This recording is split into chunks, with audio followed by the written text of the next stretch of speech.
Hello, we are discussing about GATE 1998 EC paper, and this question is related to analog circuits. Look at the circuit.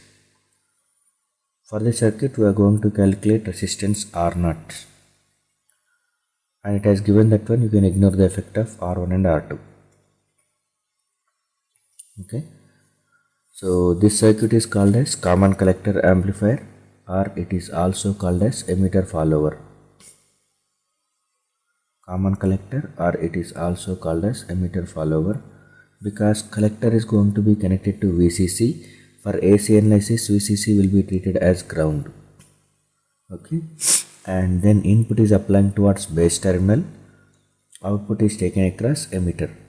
So this is called as common collector amplifier or emitter follower. For this one we are going to calculate output impedance. For any circuit, okay, it is very important. For any given network or any given circuit, if you want to calculate input impedance at that time, these are the input terminals and you are going to calculate input impedance. Then you are going to apply a test voltage source Vx, okay, towards this input terminals, and this will give some current which is coming from this one test source, that is called as Ix, and the ratio of Vx by Ix is going to be treated as input impedance, Vx by Ix. And remember that one, at that time no other voltage sources should exist in this circuit except this test voltage source. No other voltage source should exist in this circuit. Similarly, for the circuit, if you want to calculate output impedance, at that time you must apply a test voltage source. You must apply a test voltage source at the output terminals, and that will be giving rise to some current which is called as Ix, and the ratio of Vx by Ix is going to be giving rise to output impedance, Vx by Ix. By that time no other voltage sources should present.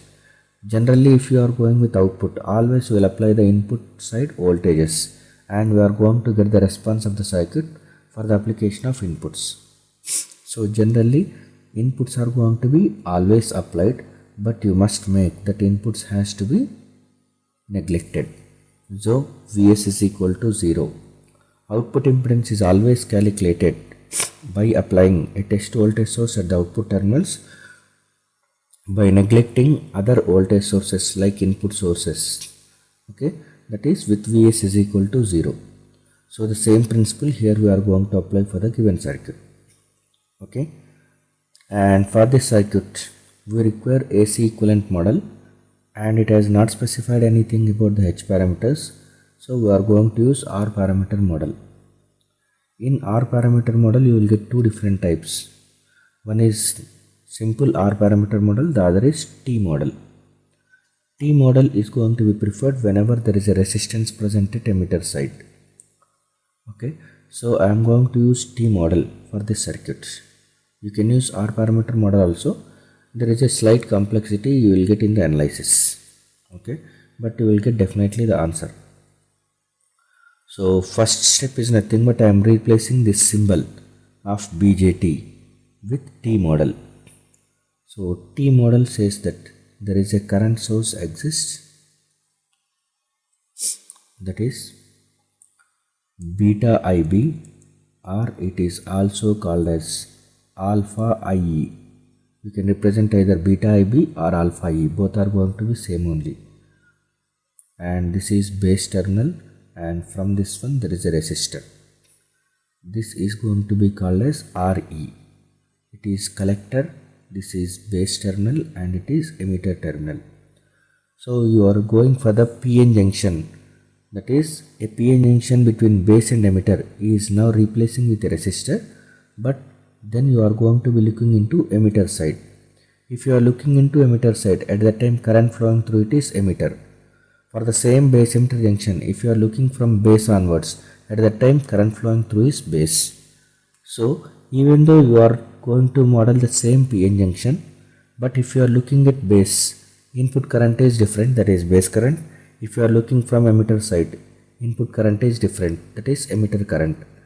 Since they are not same, you cannot model with the same resistance.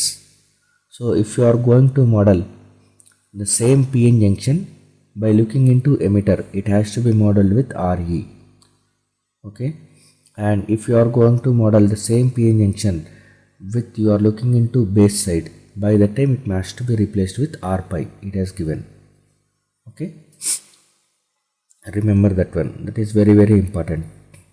And next, base is connecting with R1 and R2, and you can neglect this effect of R1 and R2, so we are not going to consider this R1 and R2. Okay, that is R1 and R2, they will be in parallel for the AC equivalent, and that value is going to be very large compared to the resistance in parallel. Okay, so we are not going to consider that one. Next, base is going to be connected to 1 kilo ohm towards Vs. So that 1 kilo ohm I am making it as the value as Rs. It is connecting towards Vs. Next, emitter side, it is connecting with 1 kilo ohm, that I am going with R capital E. External emitter resistance R capital E, that is going to be connected to ground. And this is collector side. Collector is going to be directly connected to ground because VCC is acting as ground for the AC analysis. So collector is connecting towards ground. Okay, now you are going to apply a test voltage source. Okay, so for the test voltage source we are replacing this RE, that is at output terminals we will replace this load, and we are going to apply a test voltage source like this. Replace the load. Okay, replace the load and apply a test voltage, and that will be giving rise to some test current as Ix. Okay, so that we are going to consider. So we must replace this RE first. Okay, so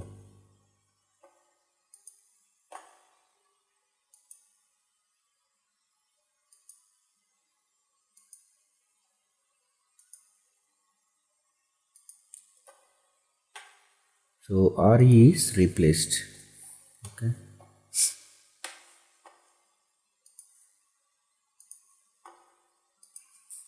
RE is replaced, and here we are going to apply a test voltage source as Vx,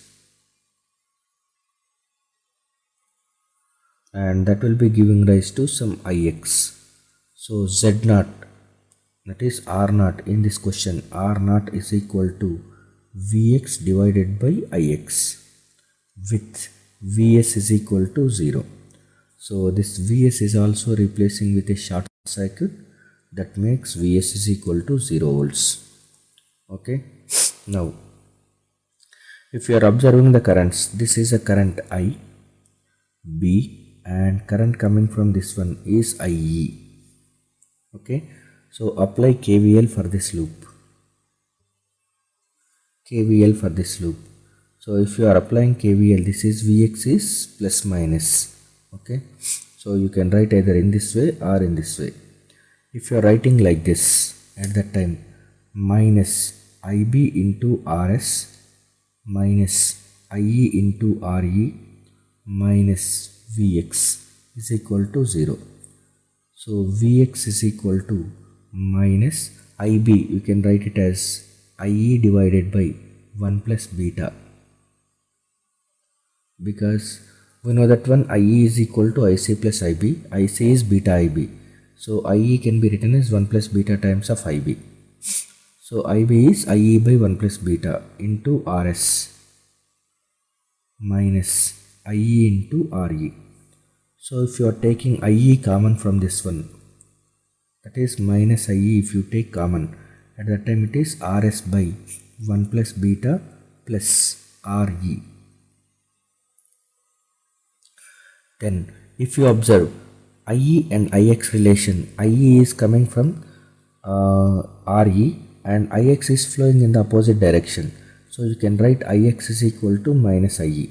So minus IE can be equal to IX, that we can replace like this. Vx is equal to IX times of RS divided by 1 plus beta 1 plus beta plus Re can be written as r pi by 1 plus beta. The value of Re is r pi by 1 plus beta. So r naught is equal to Vx by Ix. So Vx by Ix with Vs is equal to 0. Since we are not writing this Vs in the KVL, that we have neglected, whose value is 0.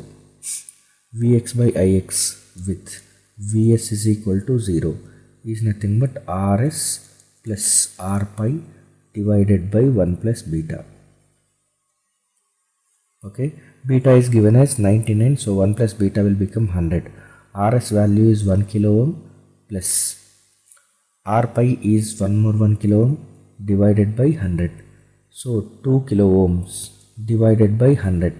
So R naught value is 2k divided by 100, that is equal to 20 ohms.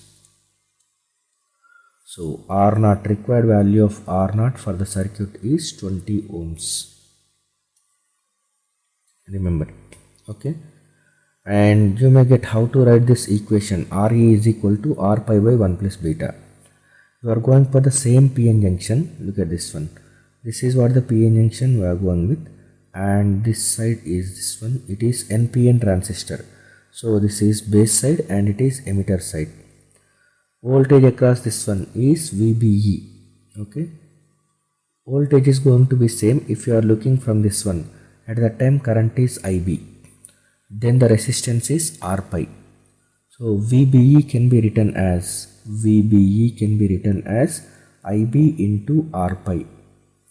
And for the same, if you are looking from the collector side, if you are looking from the emitter side, at that time it is IE and the equivalent resistance is RE. Since current is more from emitter side, to get the same voltage, resistance has to be small. So always RE will be small compared to R pi.